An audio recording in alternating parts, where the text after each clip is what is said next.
নমস্কার, দেখছেন কলকাতা টিভি, সঙ্গে রয়েছি আমি অনিন্দিতা। শুরু করছি সংবাদ সারাদিন।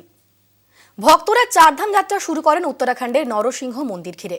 শীতকালে বদ্রীনাথ মন্দির থেকে আরাধ্য দেবমূর্তি নামিয়ে আনা হয় যোশীমঠের নরসিংহ মন্দিরেই। ওই মন্দিরের সঙ্গে জড়িয়ে রয়েছে যোশীমঠের অনেক ইতিহাস। পুরাণে বর্ণিত রয়েছে, কলি যুগে যোশীমঠের নরসিংহ মূর্তির ভেঙে পড়লে ধ্বংস হবে যোশীমঠ, বন্ধ হয়ে যাবে বদ্রীনাথ ধামযাত্রা। যোশীমঠে ফাটলাতঙ্ক দেখা দিলেও সুরক্ষিত রয়েছে যোশীমঠের নরসিংহ মন্দির। ভগবানে বিশ্বাস রয়েছে, আস্থা রয়েছে বিজ্ঞানেও। যোশীমঠের নরসিংহ মন্দির নিয়ে ভয়ের কিছু নেই বলে জানিয়েছেন বদ্রীনাথ কেদারনাথ মন্দির কমিটির অধ্যক্ষ অজেন্দ্র অজয়।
বদ্রীনাথ কেদারনাথ মন্দির সমিতির অধ্যক্ষ অজেন্দ্র অজয়জি এবং এই নরসিংহ মন্দির চত্বর, এখানে তার পাশে গজিয়ে ওঠা যে বিভিন্ন হোটেল, তীর্থযাত্রীরা এখানে এসে থাকছেন, তাদের ভাবাবেগের সঙ্গে কিন্তু যুক্ত হয়ে রয়েছে এই মন্দির। তাই যোশীমঠের সঙ্গে এই মন্দিরের সম্পর্ক যুক্ত হয়ে রয়েছে। তাই তার ভাগ্য কিভাবে নির্ধারণ হচ্ছে বা মন্দিরের অবস্থাই বা এখন কি, সেটা জানার জন্য আমি ওনার সঙ্গে কথা বলবো। आपका बहुत बहुत स्वागत है कोलकाता टीवी में। धन्यवाद। जोशीमठ में जो आता है, इस मंदिर में सबसे पहले उनका दर्शन होता है, या धाम यात्रा से शुरू में भी यहाँ से लोग होते हुए जाते हैं। तो आज जो आपदा आई है, उनके लिए भगवान के सामने आ रहे लोग, मंदिर की हालत अभी क्या है? देखिए, जैसा आपने भी कहा कि जब जो भी तीर्थयात्री देश विदेश से यहाँ पर आते हैं बद्रीनाथ जी की यात्रा के लिए, तो वो निश्चित रूप से सबसे पहले भगवान नरसिंह के मंदिर में आते हैं और यहाँ पर पूजा अर्चना करते हैं। अधिकांश श्रद्धालुओं की कोशिश रहती है कि वो यहाँ पर नरसिंह भगवान की पूजा अर्चना करें। और वर्तमान में जो जोशीमठ के, जो ज्योतिर्मठ के जो स्थितियाँ हैं, उससे आप विज्ञ ही हैं। लेकिन ईश्वर की कृपा से अभी जो नरसिंह मंदिर परिसर है और जो यहाँ पर हमारा BKTC का, बद्रीनाथ केदारनाथ मंदिर समिति का जो मुख्यालय है, वो सुरक्षित है। और जैसा कि हमने, क्योंकि भूदशाओं की समस्या यहाँ पर लंबे समय से रही है, काफ़ी समय से धीरे धीरे ये उत्पन्न होती रही है, तो पूर्व में भी जब इस प्रकार की कोई समस्या आई थी, हमारे संज्ञान में आई थी, तो मैंने GSI के डायरेक्टर को भी इस संदर्भ में पत्र लिखा था और उनसे इसका अध्ययन करने और निरीक्षण करने के लिए उनसे अनुरोध किया था। तो GSI की टीम यहाँ पर आई थी, उन्होंने इसका निरीक्षण भी किया है।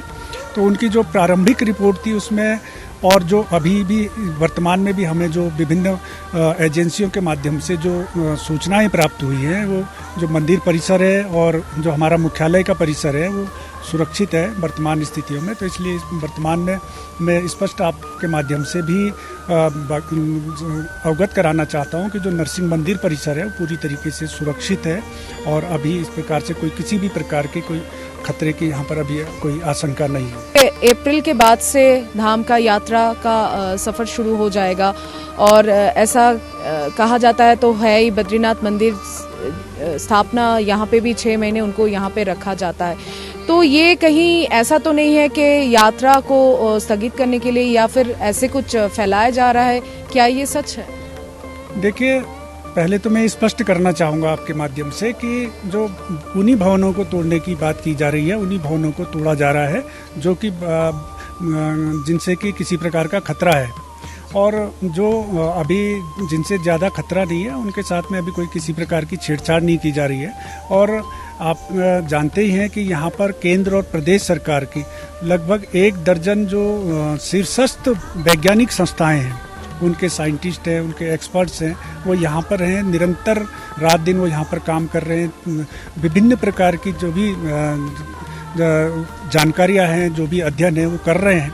तो जब तक उनकी रिपोर्ट नहीं आ जाती है, उनका आकलन नहीं आ जाता, तो तब तक किसी भी प्रकार से कोई भी टिप्पणी करना ठीक नहीं है।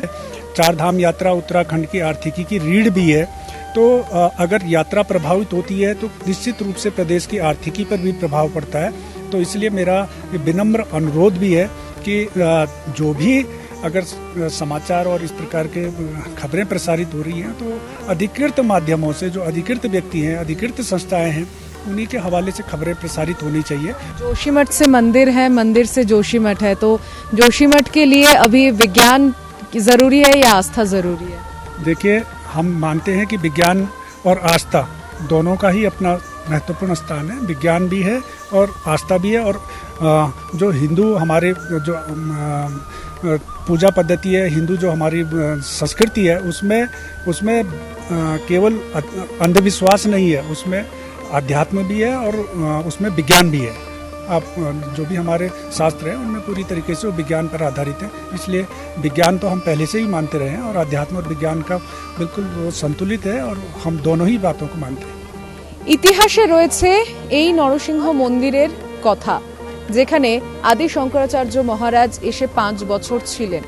তার মঠ যে জায়গায় প্রতিষ্ঠিত, সেই অঞ্চলের আশেপাশে কিছুটা ক্ষতিগ্রস্ত হয়েছে ঠিকই, কিন্তু যোশী মঠের ইতিহাসের সঙ্গে যুক্ত এই ধর্ম শহরের প্রাণ কেন্দ্রে অবস্থিত এই নরসিংহ মন্দির, বদ্রীনাথ ধামের আগে এই স্থানে দর্শন করে তীর্থযাত্রীরা তারপর বদ্রীনাথের উদ্দেশ্যে যাত্রা শুরু করেন। তাই মানুষের ভাবাবেগ যেমন এই জায়গার সঙ্গে যুক্ত, ঠিক তেমনি মন্দিরের আশেপাশে গজিয়ে উঠেছে অনেক হোটেল, রয়েছে স্থানীয়দের বাড়ি। তীর্থক্ষেত্রে মানুষ, সাধারণ মানুষ যেভাবে নিজেদের জীবিকা অর্জনের জন্য কেউ দোকান খুলেছেন, কেউ মন্দিরের সঙ্গে কাজে যুক্ত হয়েছেন, এখন এই অঞ্চলের মানুষদের কিন্তু একটাই চিন্তা, যদি যোশীমঠের অবস্থা আরও ভয়ঙ্কর পর্যায়ে চলে যায়, তাহলে তীর্থক্ষেত্রে আসা, যেখান থেকে এই মানুষদের জীবিকাযুক্ত, এখানকার হোটেল ব্যবসায়ীদের জীবিকাযুক্ত, তারা কি করবে? পরবর্তীতে কি সরকার তাদের জন্য কিছু ভাবছে? পুনর্বাসন দিয়ে কি যথেষ্ট? এই চিন্তা কিন্তু তাদের মধ্যে রয়েছে। তবে মন্দির কর্তৃপক্ষ বলছে তাদের ভরসা রয়েছে বিজ্ঞানের প্রতি, তাদের ভরসা রয়েছে আস্থার প্রতি। ক্যামেরায় প্রদীপ কুমারের সঙ্গে যোশীমঠ থেকে আমি সুচন্দ্রিমা, কলকাতা টিভি।